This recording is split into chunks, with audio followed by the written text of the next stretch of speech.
With her stunning voice and unwavering determination, Kirsten triumphs on stage and passionately advocates for disability rights and inclusion.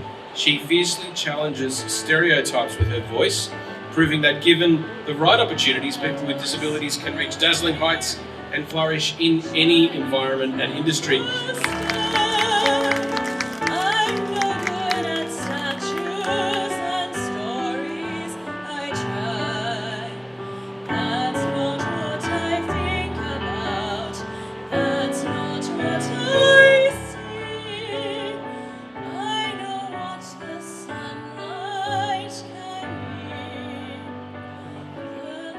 I'm Kirsten Busby, and I was born with a condition called septo-optic dysplasia, and that essentially means that my optic nerves are very small or underdeveloped, so they don't take all the information from my eye to my brain.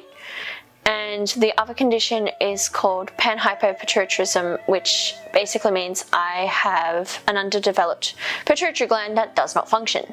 And by day, I'm a proofreader at Vision Australia, and at night, I'm an operatic soprano. I also have two very sweet Labradors. One's retired, both of them are dog guides.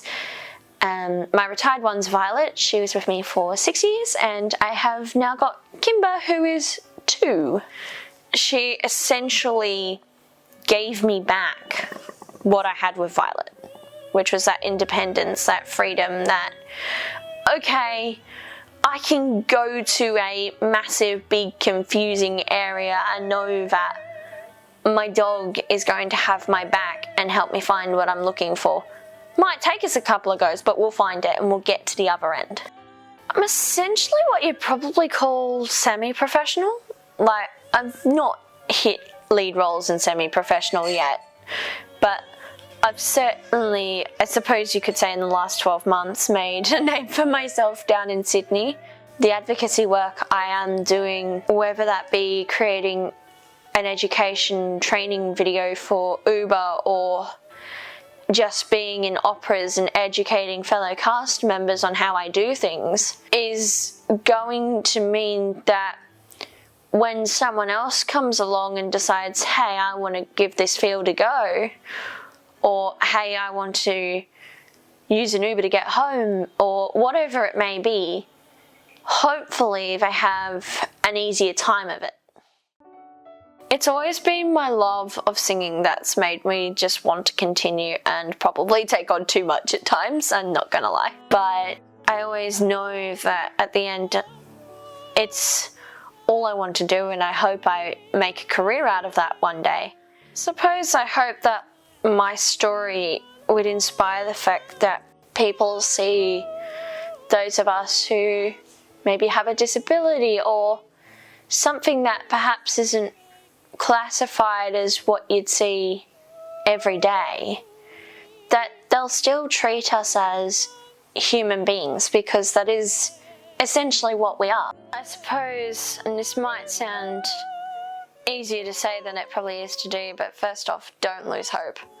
And second of all, there are so many ways that you can learn how to achieve the same task, whether that be finding a service provider who can teach you, whether that be sort of asking your family and friends to show you how to do that task. There is always a way to learn that task. But the other thing I would say is, don't let whatever your new diagnosis is be the only thing you focus on.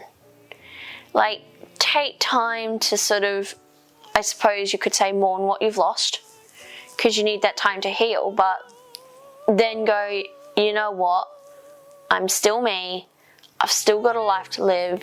Yeah, okay, I'm probably gonna need a bit of help with some stuff, but don't let that be the only thing you focus on for the rest of your life.